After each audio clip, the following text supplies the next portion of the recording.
Size kendi hayatınızda istediğiniz şeyleri nasıl yaratabileceğinizi göstereceğim.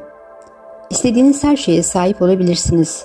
Hiçbir şey imkansız değildir. Müşterilerim aracılığıyla sürekli olarak bana söyledikleri şey şudur: hiçbir kısıtlama yok.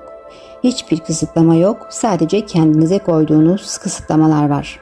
Elbette istediğiniz her şeye sahip olabilirsiniz. Tabii ki gerçekliğinizi yaratma hakkında 2 kural var. 2 kesin yasa. Bunlardan biri, başka bir kişiye zarar verecek bir şey yaratmazsınız ve diğeri de başka birinden bir şey çalmazsınız. Bu 2 kurala uyarsanız tamamen istediğiniz her şeye sahip olabilirsiniz. Dediler ki dünyaya geldiğinizde öğrenebileceğiniz en önemli ders enerjiyi manipüle etmenin nasıl olduğudur. Unutmayın, her şey enerjidir. Öğrenmeniz gereken en önemli ders enerjiyi nasıl manipüle edeceğinizi öğrenmektir. Yaratmayı öğrenmelisiniz ama bunu hepimiz yapabiliriz. Gücümüzü fark etmiyoruz sadece. Fiziksel şeyler yaratmak mutlak en kolay şeydir. Şimdi bu kuralın nasıl işlediğini bulduk ve işte bu kuralı işletmeye her zaman işimizde ve yaşamımızda kullanıyoruz. Sürekli olarak mucizeler görüyoruz. Nasıl işlediğini biliyoruz. Şimdi geriye oturup sihirli bir şekilde izliyoruz ve gerçekten de sihirli bir şeydir. Evrenin yapması gereken her şeyi size vermek, istediğiniz her şeyi size vermek için var. Sadece inanmıyorsunuz. Sahip olduğunuz gücün farkında değilsiniz. Ama dediler ki evrene sormak zorundasınız. Evren ne istediğinizi bilmiyor ta ki ona sormayana kadar. Peki size bir şey sormak istiyorum. Çoğunuzun hayatınızda bir şey istediğini hayal ediyorum. İş, nesne, her neyse. Ama önce istediğiniz şeyi yaratmak için ne istediğinizi bilmelisiniz. Ne kadar çok kişi bana ne istediğimi bilmiyorum der. Peki o zaman ne bekliyorsunuz? Tam olarak ne istiyorsunuz? En ince ayrıntısına kadar bilmelisiniz. Sonra onlar da olacaktır. Aksi takdirde belirsiz olur. Hayatınızda ne istediğiniz üzerinde düşünmenizi istiyorum. İsterseniz yazabilirsiniz ama detaylı olarak yazın.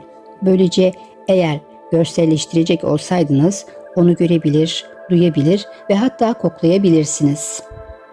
Yaratmak istediğiniz şeyin zihinsel resmine ne kadar çok detay koyabilirseniz, istediğiniz şeyin ne olduğunu bilmeleri o kadar kolay olur. Çünkü zihninizde görebiliyor ve görselleştirebiliyorsanız bunun gerçekleşmesi gerekmektedir. Evrenin bu yasalarıyla nasıl çalışacağınızı öğrenirseniz her şey sizin için çok kolay olur. Bu evrenin bir yasasıdır.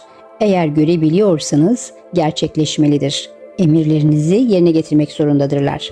Size ne istediğinizi sormalıyız ama belirli olmalısınız. Bunun gerçekleşmiş, tamamlanmış olduğunu hayal edin. Nasıl olacağını düşünmeyin. Bazıları der ki bunu gerçekleştirmek için şunu yapmalıyım, bunu yapmalıyım. O zaman onları sınırlıyorsunuz. Bunu zaten yapılmış, tamamlanmış olarak görün. Boşlukları doldururlar. Bunu sürekli olarak yapıyoruz. Onlar sizin asla hayal bile edemeyeceğiniz yollarla bunu gerçekleştireceklerdir. Eğer bunu yapmalıyım, şunu yapmalıyım derseniz sadece olabilecek tek yol olarak sınırlıyorsunuz. Beni anladığınıza eminim. Sadece istediğinizi söyleyin ve tam olarak ne istediğinizi belirtin. Sonra izleyin. Bu gerçekten gerçekleşir ve çok hızlı gerçekleşir. Çünkü zamanın akışı o kadar hızlı ki endişelenmeyin. 1 milyon yıl boyunca asla nasıl gerçekleşeceğini tahmin edemeyeceğiniz bir şekilde gerçekleşecektir. Çok daha kolaydır. Etrafında oturup endişelenmenize gerek yoktur.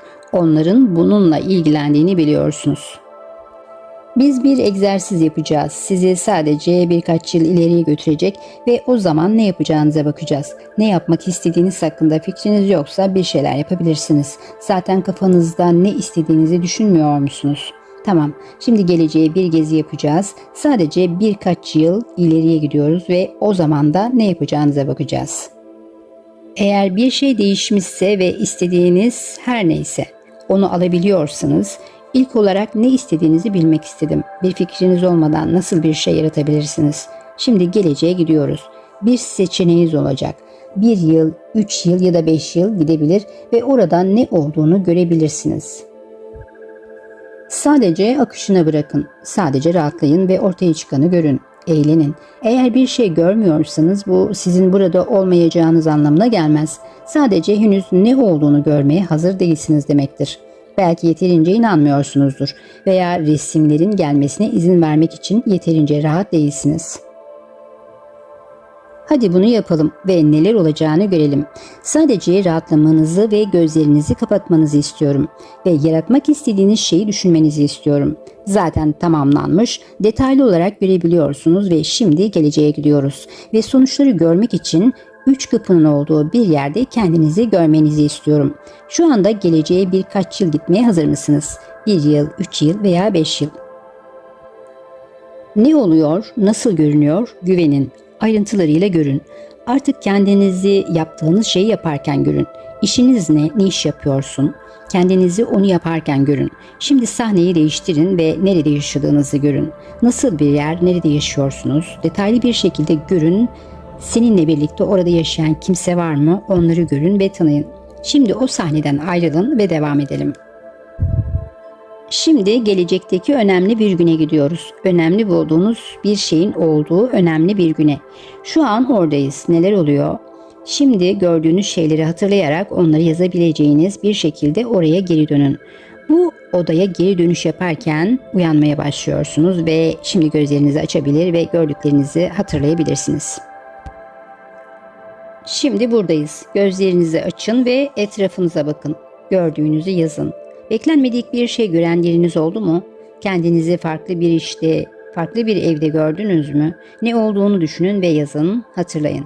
Eğer böyle görselleştirebiliyorsanız gerçekleşmelidir. Evrenin bu kadar kolay çalıştığı yasadır. Ne kadar çılgın görünürse görünsün, ona güvenin, yazın ve bunu yapın. Bunu yapabilirsiniz, gece uyurken ne istediğinizi düşünün. Eğer ayrıntılı olarak zihninizde görebilir ve görselleştirebilirseniz gerçekleşmelidir. Bu evrenin bir yasasıdır.